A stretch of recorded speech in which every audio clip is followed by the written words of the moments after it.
So, what really separates a senior Go engineer from everyone else? It's not just about knowing the syntax or the standard library. It's about understanding the invisible machinery that's running your code. Today, we're going to go under the hood of one of the most critical and, honestly, most misunderstood pieces of that machinery, the context package.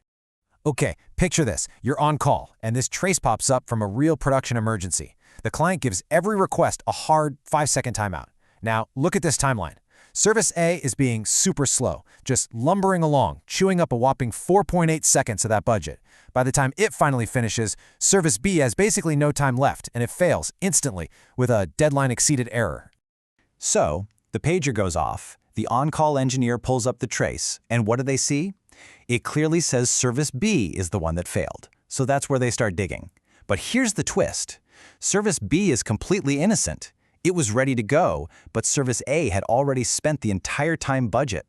The error is pointing to the wrong culprit, and now the team is burning precious time investigating the wrong service. And that, right there, brings us to the heart of the problem, what I call the shared budget trap. See, when you pass the exact same context to one call after another, you're forcing them all to share a single shrinking timeout.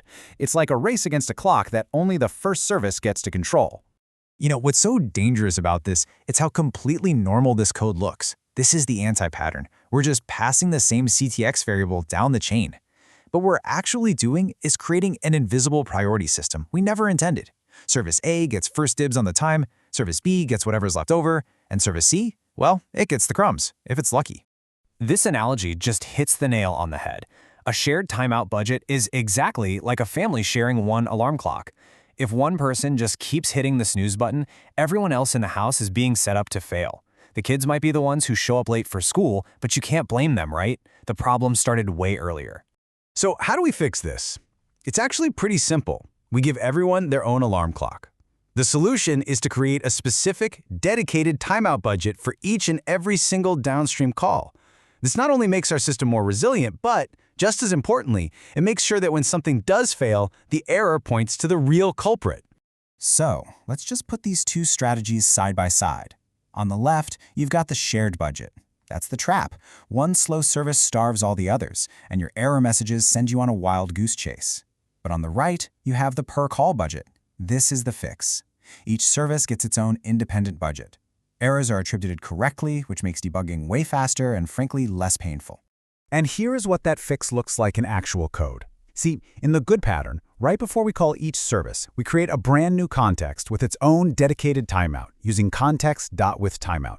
Now, it doesn't matter if Service A uses its entire 2 seconds. Service B is guaranteed to have its own fresh 1-second budget.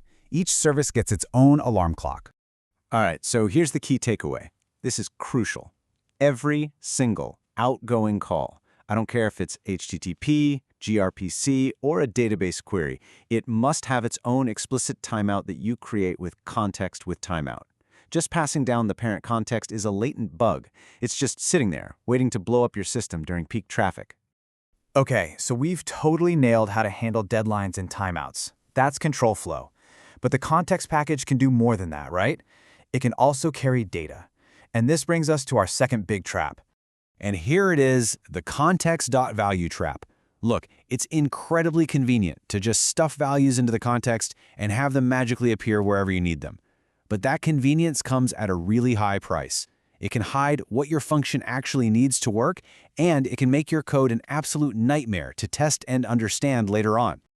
So how do we decide? What's okay to put in the context, and what should be a direct function parameter? Well, we use something I call the boundary rule. Just ask yourself this one question. If I took this piece of data away, would the core business logic of my function break? If the answer is yes, like for a user object or a database transaction, it must be an explicit parameter. But if removing it only breaks things like logging or tracing, like a request ID, then yeah, context.Value is totally fine. It's for infrastructure data, not business data. Okay, now listen up, because this is a big one. This is a huge anti-pattern. You should never, ever use a raw string for a context key. Why? Well, because two totally different packages could accidentally use the same string, like say, user ID, and cause a silent collision where one just overwrites the other's data.